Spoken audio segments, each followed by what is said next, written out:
ఎవరుల్లా ఎవరైనా అవుతుందా చెప్పుర్రి? కేసీఆర్ సార్ ఆనవాళ్ళు లేకుండా చేస్తామని అప్పట్లో రంకెళ్ళేసిన వాళ్ళు ఎవరు చెప్పుర్రి? ఇగో ఇదే అంటారు బీఆర్ఎస్ పార్టీ. మరి మళ్ళీ ఇప్పుడు ఎందుకంటారో ఎరికేనా మీకు? దేశం మొత్తంలో సర్కార్ దవాఖానలు అంటే ఎట్లుంటాయో ఎరకనే గానుల్లా. ఇగో టీమ్స్ చూడుర్రి. సనత్ నగర్ దిక్కు ఈఎస్ఐ ఆసుపత్రి ఎదురుగా ఉంటుంది. గిట్ల కట్టుడు ఎవరితోనవుతుంది? కేసీఆర్ సార్ బాగానే కట్టింది కానీ మొత్తం పూర్తి కాక ముంగట్నే 10 లక్షంచి దిగిపాయే. గది అట్లనే పడావు పెడుతుండు గీ రేవంత్ సారు. అగో దవాఖాన ఎట్లుంది ఏం కథ చూద్దామని పోయిండు కేటీఆర్ సారు. హైదరాబాద్ అంటే గాంధీ లేకపోతే ఉస్మానియా లేకపోతే నిమ్స్, కానీ అట్లా కాదు.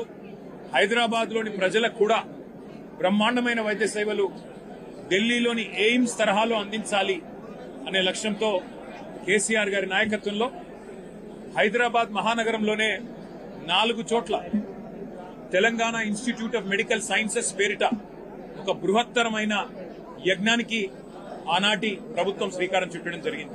మొన్న నడుమ ట్రయల్ రన్ అని ఏదో చాలా చేసినట్టే చేసిర్రు, మళ్ళా అట్లనే ఉంచిర్రు. మరి ఓపెనింగ్ డేట్ ఎప్పుడు అంటే 6 నెలలకు పెంచుకుంటూ పోతుర్రు. కానీ ఈ దవాఖాన కట్టింది ఎందుకో చెప్పుకొచ్చిండు చూడుర్రి కేటీఆర్ సారు. ఎయిమ్స్ తరహాలో టీమ్స్ ఉండాలి.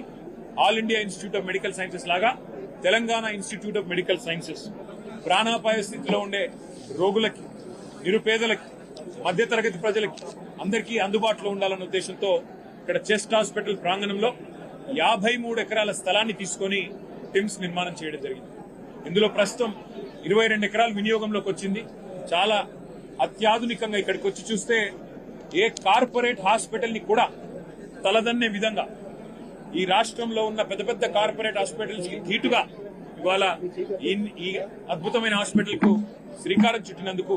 అయినా రేవంత్ సార్ అంతా అయిపోయే కదా, జర చిన్న పనులుంటే చూసి ఓపెనింగ్ చేస్తే ఈ తీర్ల దవాఖానకు వచ్చి వైద్యం చేయించుకుంటారు కదా సార్.